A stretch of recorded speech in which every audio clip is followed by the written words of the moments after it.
Cantonment BRS MLA Lasya Nandita ఘోర road ప్రమాదంలో మృతి చెందారు. పటాన్చెరు ఓఆర్ఆర్పై లాస్య నందిత ప్రయాణిస్తున్న కారు అదుపు తప్పి డివైడర్ను ఢీకొట్టడంతో అక్కడికక్కడే మృతి చెందారు. ప్రమాదంలో కారు డ్రైవర్ ఆకాష్కు తీవ్ర గాయాలు అయ్యాయి. అతన్ని మదీనాగూడలోని శ్రీకర హాస్పిటల్కు తరలించారు. ఆకాష్ పరిస్థితి విషమంగా ఉన్నట్లు తెలుస్తోంది.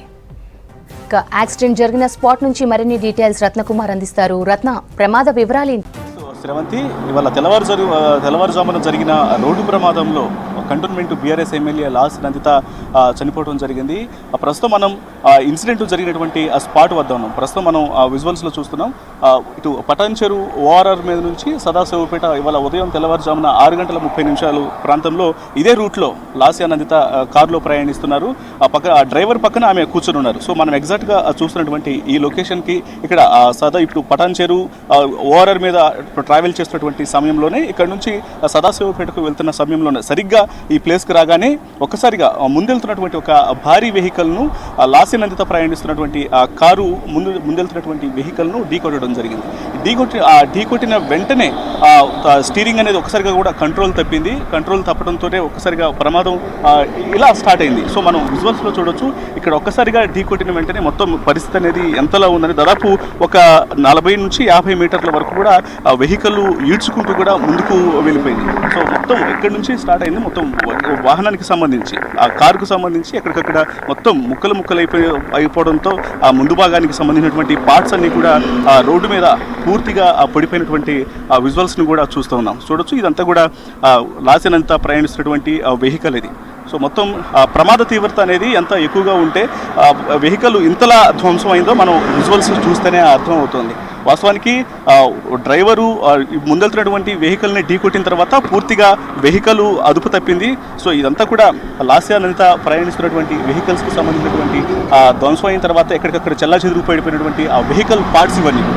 సో ఇలా ప్రమాదం దాదాపు అంటే మనకు ఓఆర్ఆర్ అనగానే వెహికల్స్ అన్నీ కూడా చాలా వరకు హెవీ స్పీడ్లోనే వెళ్తూ ఉంటాయి. సో ఆ సందర్భంలోనే ముందెళ్తున్నటువంటి ఒక భారీ వెహికల్ను ఢీకొట్టడంతో ఒకసారిగా వెహికల్ అనేది అదుపు తప్పింది.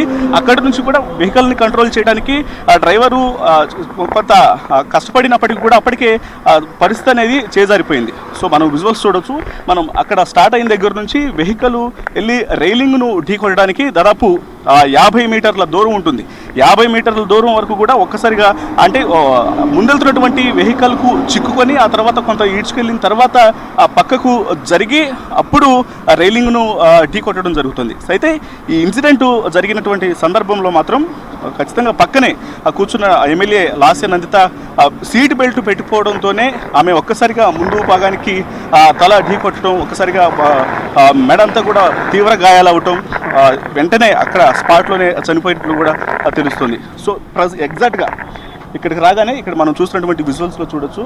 ఇక్కడే రైలింగ్ ఢీకొట్టింది. మొత్తం రైలింగ్ అంతా కూడా వాస్తవానికి డైరెక్ట్గా వచ్చి ఢీకొట్టినట్టయితే ఈ రైలింగ్ అంతా కూడా ఆ స్పీడ్కి ముక్కలైపోయేది. కానీ స్టార్టింగ్ దాదాపు 50 మీటర్ల ముందు ఇన్సిడెంట్ జరిగింది కాబట్టి అప్పటి వరకు వెహికల్ ఈడ్చుకురావడంతో జస్ట్ లోపలికి చొచ్చుకుపోయింది. అప్పటికి కూడా ఇక్కడ మనం విజువల్స్లో చూస్తే మొత్తం ఆమె ప్రయాణిస్తున్నటువంటి ఆ బ్లాక్ కార్కు సంబంధించినటువంటి ఆ భాగాలన్నీ కూడా ఎక్కడికక్కడ చెల్లాచెదురుగా ముక్కలుగా పడిపోయినాయి. ఈ యొక్క ప్రమాదంలో ఆ వెహికల్కు ముందు భాగం పూర్తిగా ధ్వంసం అయిపోయింది.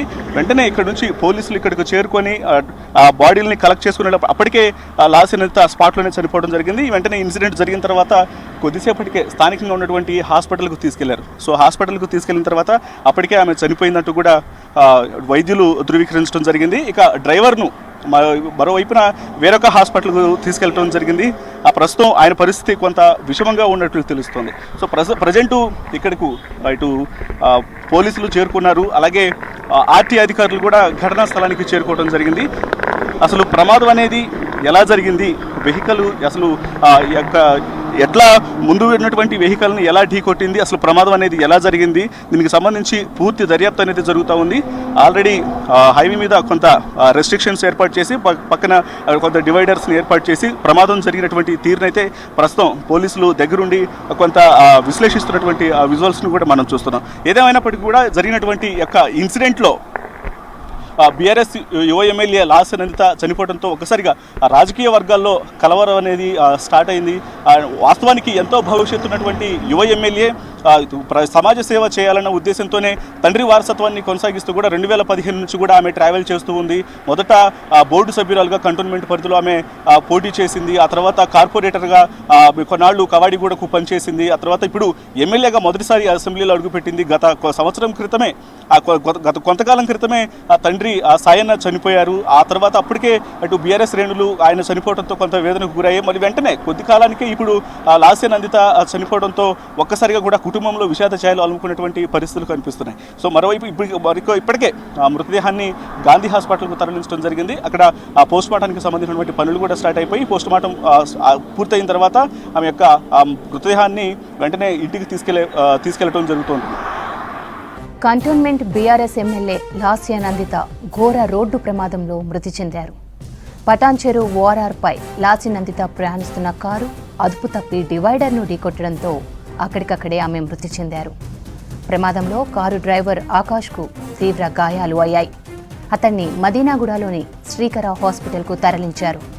ఆకాష్ పరిస్థితి విషమంగా ఉన్నట్లు తెలుస్తోంది.